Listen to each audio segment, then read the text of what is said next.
Welcome, everybody. Today we're going to be breaking down the passive income report for April 2025. If this is your first time joining us, I'm grateful to have you in the room. My name is Russ Morgan. This is the Italian Stallion, Mr. Joe Muré. Good to see you, brother. How you doing? Good to be Good, here. man. Um, People ask us all the time, why in the world would you ever share your passive income? What's the answer you give them? I'll tell you what, it's not you, it's me, is what they say. I wanna constantly, because this is such a big focus and because this is so important, right? If the why is big enough, then you will run through a brick wall to accomplish it. And I think for you and I, we've shared this many, many times. Time is the thing that you can never get back. And these moments that we have with our family are so important that we got to be focused on creating passive income, turning our active income into passive income. If you and I stay focused enough to report on it every single month, that means we're paying attention to it. And if we didn't do this, what was the likelihood we'd be where we're at? You're muted.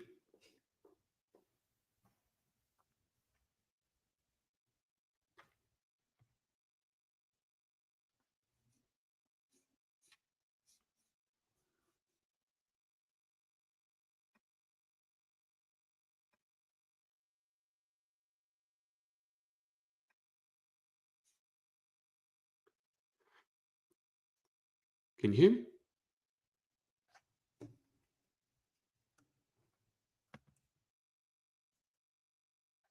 I don't know what happened. I still can't hear you.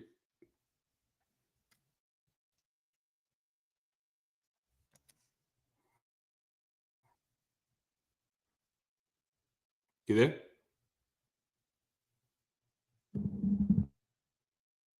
Oh, I got you now.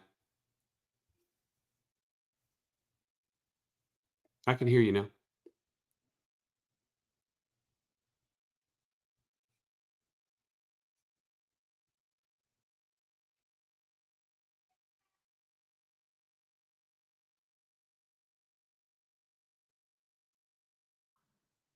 Can you hear me, bro? Yeah, I got you now. Huh? Yeah, I Hold on a can hear you second. now. I can't hear you. This is a game of what would you say? Oh, I Talk don't. to me. I can hear you. Can you hear me? Oh, this is gonna be the best YouTube live ever. People are gonna be like, "What in the crap are these guys doing?" All right. Can you hear me? I can hear you. I got you, man. I don't know what Okay. happened. All right. We're back. We're back.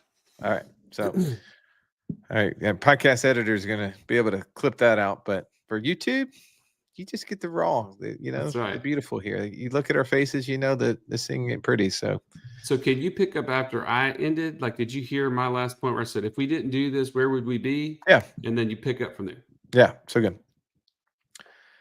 The key to tracking passive income, the benefit for not only us but for you, is to measure progress. We say that financial freedom is when your passive income exceeds your monthly expenses. That is the game. That is the scoreboard. If you're not tracking that, you're not in the game. You're just on the sidelines watching the game. And winners keep score. We want to keep score. Not that, unfortunately, our score may be less than yours, but it's the thing that we're tracking because I'm competitive and I want it to continue to grow over time. And like you said, Stallion, if we're not tracking it, we're going to miss out. We wouldn't be getting any closer to where we want to be by not doing it. We also want to spotlight real movement, right? So just be encouraged by seeing the things that we're working on, that it's consistent connection, is learning, it's investing, it's taking action. All of these things lead into it. So we're going to talk about kind of these 4 KPIs that we track. And in our previous passive income report, we've really mostly just focused on the investments, but I think we're doing you a disservice because the investment is the result. That's the passive, if you will. We talk about you have to get active in order to create passivity in your investing returns. So we're going to kind of talk about the other 3 things as well. The connections made, right? Those connections are what open up new opportunities. the knowledge gained. This is what helps us sharpen our investor mindset. It gives us new ways to thinking, which helps us, expand our horizons. And then the actions that we take, there's sometimes we're taking steps behind the scenes that may not necessarily move the needle on the board for that very month, but we see those adding up over time. So Joey, let's talk about connections made, because you and I spend a lot of time doing this. This is the heavy lifting. This is the activity that people probably need to be doing in their own backyards, and building relationships. What are some of the connections that we made, and how are those, in your opinion, creating opportunities for the future? Well, let me first of all say this to add to what you've just uncovered is the the fruit of your labor doesn't happen overnight. There's all this planting, watering, tilling the ground. Like your investment progress can sometimes feel slow. So the other reason why we need to practice looking at, or not practice, but track these other three KPIs is because they show you that you're making movement, even if you haven't made the investment yet. Right. And so for your purpose, we're talking about connections. And for instance, we got to meet a guy who runs another mastermind who helps specifically doctors and dentists who are looking to get out of that 9 to 5. And as we connected with him, man, the synergies that we had, we were able to share with him some of the connections we've made along the way. He's been able to share with us some different connections that he's made. And man, just being able to now take those relationships. So it's not just the one connection, it's the connection of the people, even at the second and third tiers, that now we can take advantage of. Well, here's the thing: is that we have investments that we've done that we're really excited about, right? Like, these are personal things that we do. And when he asked us specifically, "Hey, would you mind sharing two or three of your top connections in the space? Like, my community is looking for investment opportunities that we can vet. Who would be the top two or three on your list?" We shared those names with him. We made those connections. Well, while that helped him, it also helped us, right? Because those people that we're connecting him with are like, "Oh, wow. Like, I'm on their top two or three list." So when there's a deal, a real deal, like one that they're like, "Man, I only have a few slots for this," because the reality is, people who have really good opportunities, they really don't need much money. They got all the money that they need because they've got the people who've been investing with them for 5, 10, 15, 20 years. Right. So when those opportunities come, if they have an extra slot, they're going to think of a few people that they're going to reach out to. I want that to be you and I, right? Like, I want to be the ones that they're like, "Here's my pocket deal. I'm not publicly raising for this, but because of our relationship, because you guys have made such an impact in my life by connecting me to other high level people, I want to be able to give you access to this deal." I think that's huge. Connections, it's all about relationships. They say your net worth is your network. So true. Another connection we made was with a group that's got, millions of followers, right? Like, being able to connect with the CEO of this company and others within it has given us an outlet, an avenue for not only us to share what we're doing, but also then to get into that network, right? When you're starting working with, these private equity firms, and you're starting, you're trying to figure out exit opportunities for your future entities and the current ones that you have, you need to be rubbing shoulders with people in those worlds. Like, if you say, "I want my the rooms that I'm sitting in and hanging out with, I want the aspirations that I have to be the daily accomplishments of those people." Well, that's one of the connections we made. Like, we've been rubbing shoulders this past month with people who've had some serious exits, who are part of some big private equity and venture capital groups that give us opportunities.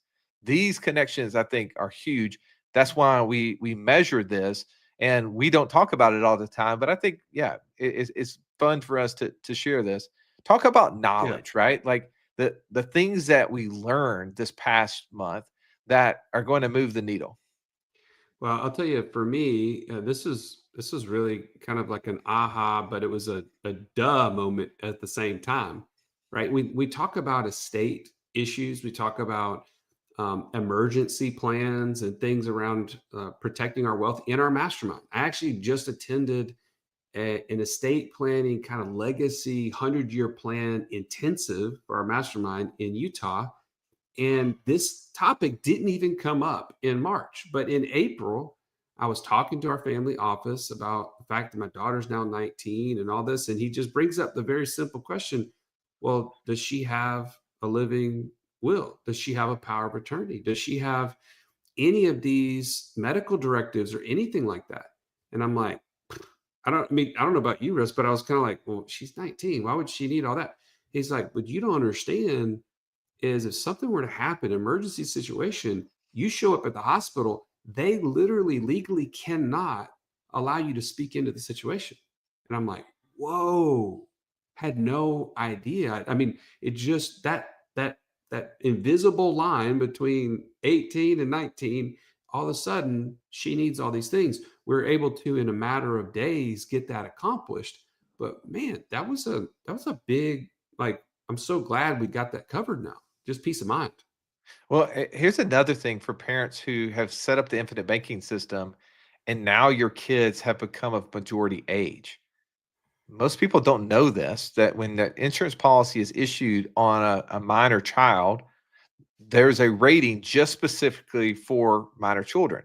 But once they become 18, they actually have the ability, assuming they're in good health, to have a medical exam and improve the rating on the insurance policies that they have. And here's what will happen: the dividend, if the rating is improved, will increase.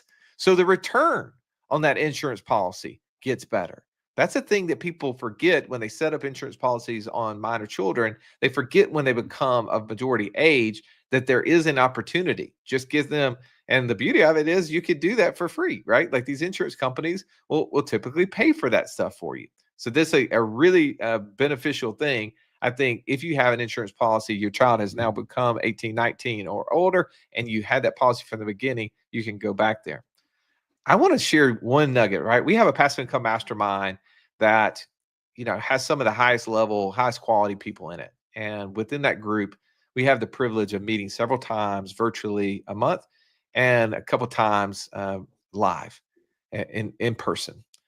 We had a guest that shared something that I felt like, if it's all right, I'm gonna take a piece of it and share it with the world here. He said, I want you to identify the level 10 problems in your life, whether that's health, wealth, family, or personal. And I want you to be honest.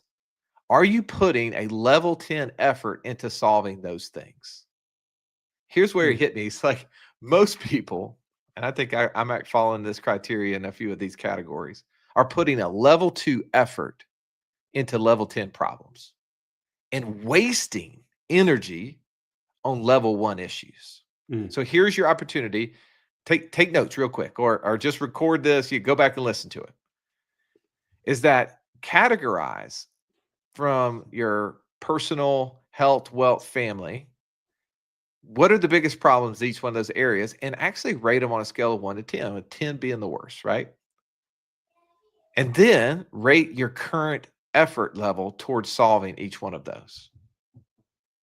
This is going to reveal to you where you're misaligned and where effort needs to be reallocated. And I think from a just efficiency level, right? Like we tend to not get things done, not because we don't know what to do, but because we have misalignment in all the things we're trying to work on. We can only do so many things. A confused mind does nothing. So Mm. having clarity of what we're supposed to work on. So if you do this, you put it off to the side, you have a little time in your day, you go, okay, I want to go work on that thing. You know what exactly it is to work on. That's one big upgrade that I took away from last month. I'm going to share another one. We learned a couple things about how to fractionalize a home, Stallion. Like I have a lake house, and I've been interested in what if I could find a way to maybe fractionalize the ownership of that house. Like I think people know what like NFTs are, and they see this tokenization happening. I was thinking, well, what if I could do that in a little bit simpler way? What if I could sell a fraction of that house because we don't go down there, but maybe like 20 to 25% of the year. But yet I pay for 100% of it. And it makes me feel like I'm being a bad steward of the money, right? It makes me like go, what else could I be doing with that cash? But I really don't want to give up access to all of it. I want to have some ability. So I started thinking about this, and somebody introduced me to this site called Picasso, and it is a group of like the former executives with Zillow who created this fractionalized luxury second home market. And I thought, oh, I wonder if I could do that. I wonder if I could like do that on my own. So I went down this pathways down, as you know, like building spreadsheets, speaking with attorneys, like coming up with a way to do that. So I built out a model of how I could fractionalize my home. I even use AI to help me do a lot of this. I used AI to read the covenants of the HOA I was in to make sure that I could do it without wasting a bunch of time. And I felt like that was huge. One last thing, I know we'll jump into the investment report we have, but the other one is premium funding, and this probably applies to 1% of you listening. But if you have a business that's worth $25 million or more, there's that, or you have assets like homes, buildings, things that you own but may not be liquid, right? That it, but you have a net worth north of 25 million. Here's a concept. I want you to reach out to us you can go to whatwhitewallstreet.com /free call, and one of our teammates can get you on the phone with one of our coaches to discuss this. But there's a strategy in which you can actually leverage those assets to be able to get a loan to fund an insurance policy, fund the loan proceeds and the carrying costs of it for a period of time until you have an exit. This is for the person, I think it's either A, older, don't want to sell assets, going to need a huge death benefit in the future and want it to be permanent and don't want to pay cash flow out of pocket, or B, is going to have a large windfall, going to sell a business, sell a bunch of assets, and are going to want a place for that capital to go. Premium funding. That's a term that you can Google if you want, but call our team and we can talk you through exactly how that applies. So I think there's always more. I mean, the fact that we came up with these kind of things that we all learned in the month of April, that's probably a fraction of what we actually learned. But just if you do this yourself, just think back. What did you take in the month of April in the way of knowledge, in the way of connections? And then let's look at what as far as you have in terms of your investing. So let's break down for Russ real quick the different investments, how they performed in the month of April. As you look at the very bottom of the report, you can see that we had a total of 56, almost 57,000 of income with 16,400 in expenses for a net of 40,472. But this is across 23 different income streams. The top performer, again, our land business. And if you haven't checked out the landgeek.com, you need to go check it out. This is the place where we learned how to buy raw land at 20 to 30 cents on the dollar, turn around and sell that same piece of property on the retail market for owner finance terms, and turn those finance terms into note volume every single month that continues to increase. That one individual income stream has netted to us $23,262 this month. What are some of the other standouts, Russ, that you want to talk about for this month? Well, I noticed some dogs on here. Yeah, well, let's talk about the dogs. Yeah, your Turo's turned around in a negative way. Man, yeah. So let's talk about Turo for a second. Number one, in the month of April, I actually forgot about this. We sold the minivan. Yeah. Cousin Eddie Jr., as we called him.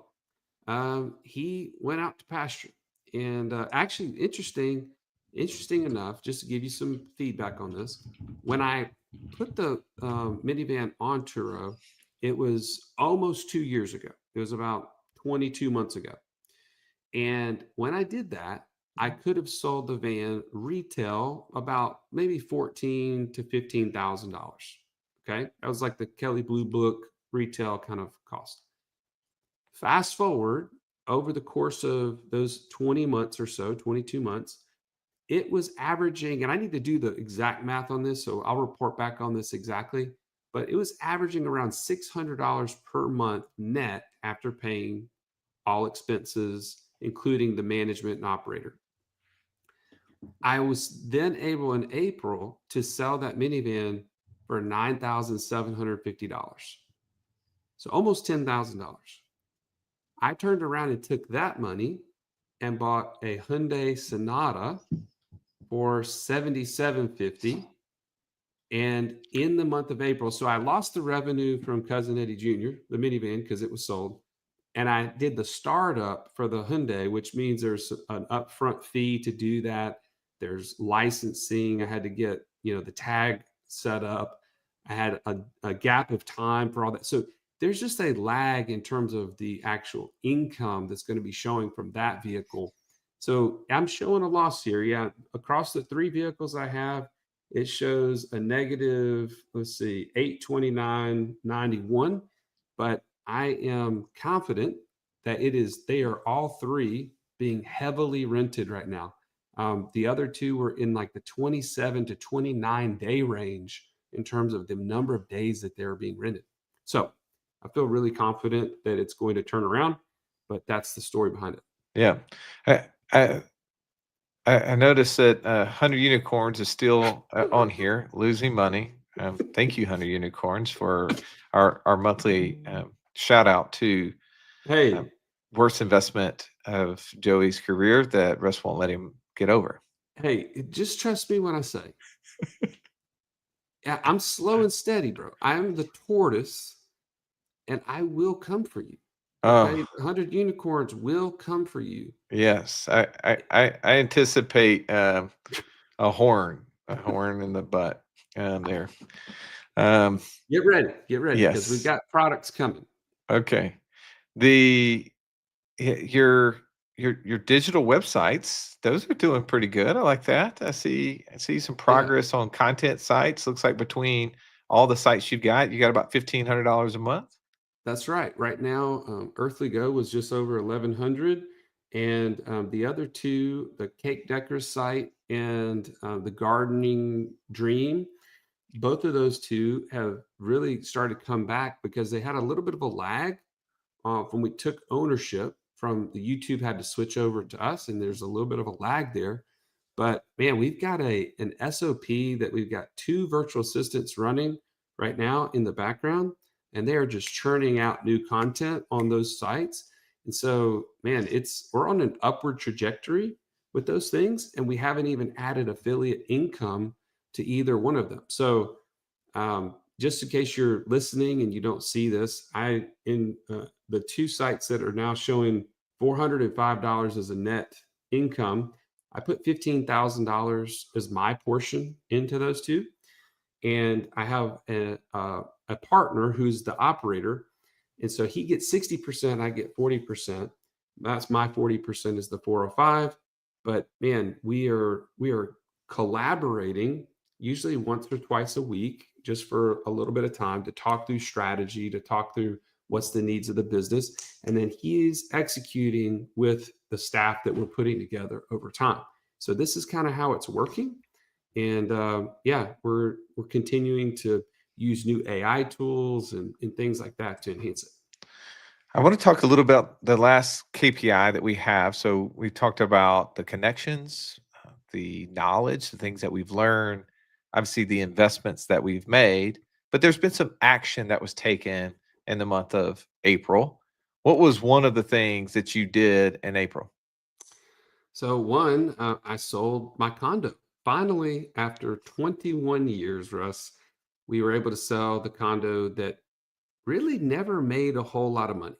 Let's face it, it was never designed to be bought as an investment property. So that's number one lesson is you buy a house for your own primary residence and you haven't thought about it being an investment property, it doesn't always work out as a really good investment property. So for the longest time, it was either making a little bit of money or sometimes losing money based on either the rent rates not being high enough or the association dues going up on me or what Well, have you.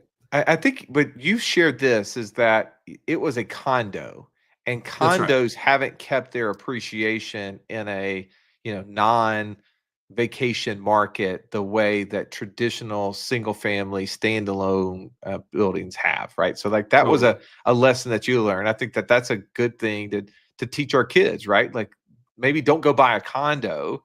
Condos are not necessarily going to keep up with the market the way a traditional home. But Yeah. you made how much money over the period of 20 years? Little over 50,000 bucks. Hey, dude, don't discount that. How much out of pocket did you have to put into it when you bought it? When I bought it, this was back in the day of the 80/20, 100% financing. So I had no money into the deal to begin with, and it was completely renovated when I bought it. So zero money out of pocket, and pretty much the whole time that you owned it, someone else made the mortgage payment. That's correct. Yep.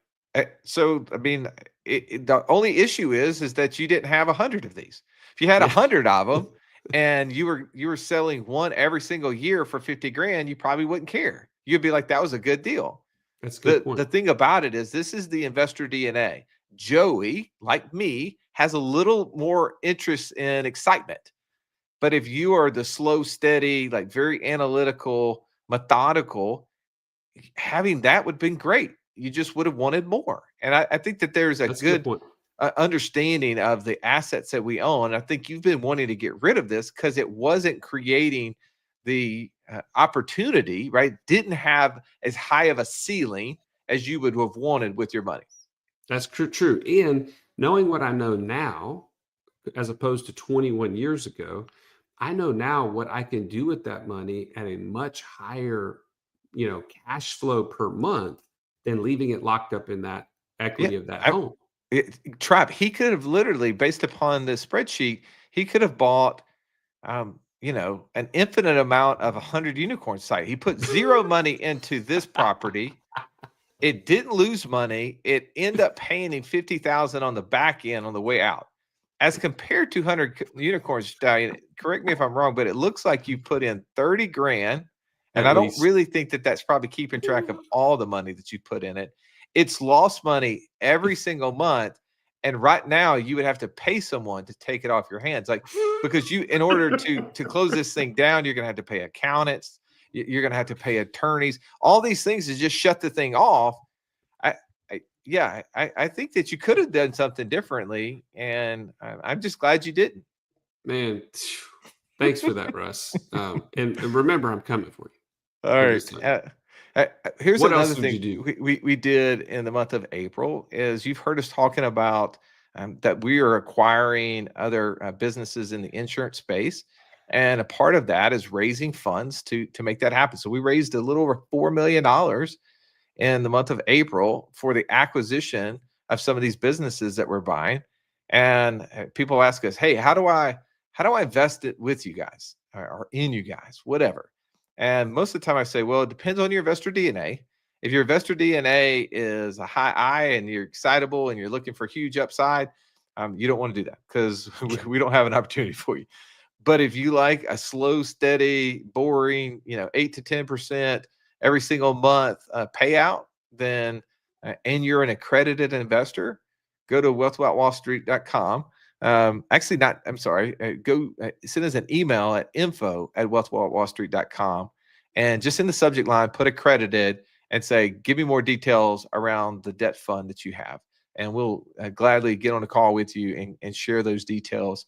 But in the month of April, we raised almost $4 million. We're getting ready to close on those businesses here in the month of May, and excited that we have another one under contract right now, and it's going to continue to acquire those businesses, and they're going to start spitting out some passive income on the side for us.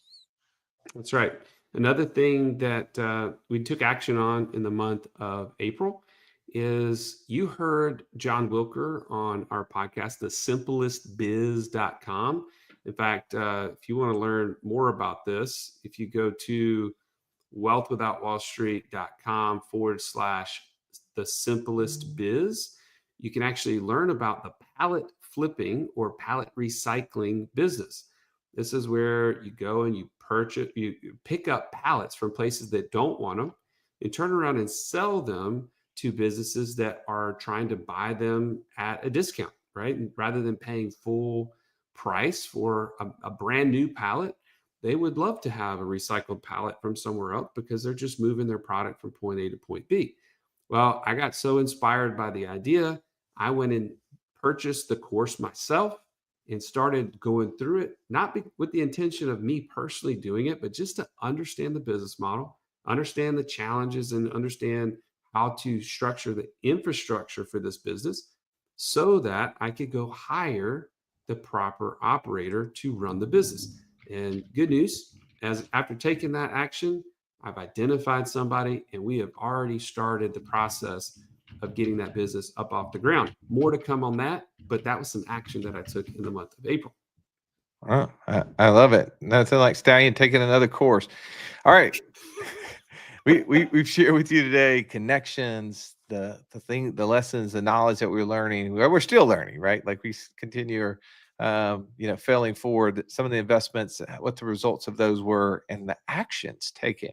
I'd love for you to just tell me one thing that you learned in the month of April, right? You don't have to talk about actions that you took or connections made, but what's one thing that you've learned, whether it's from our podcast or another, in relationship to building passive income or reducing your monthly expense? Wherever you're listening to this to, just hit comment.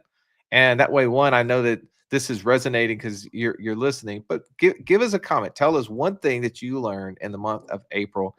Help us be inspired by that lesson, because it's probably something that we need to go learn as well. Thank you, Stallion, for being such a good sport. Let me pick on you. You didn't give it back as much today, so I expect it the next time. Thank you for listening. Have an amazing day.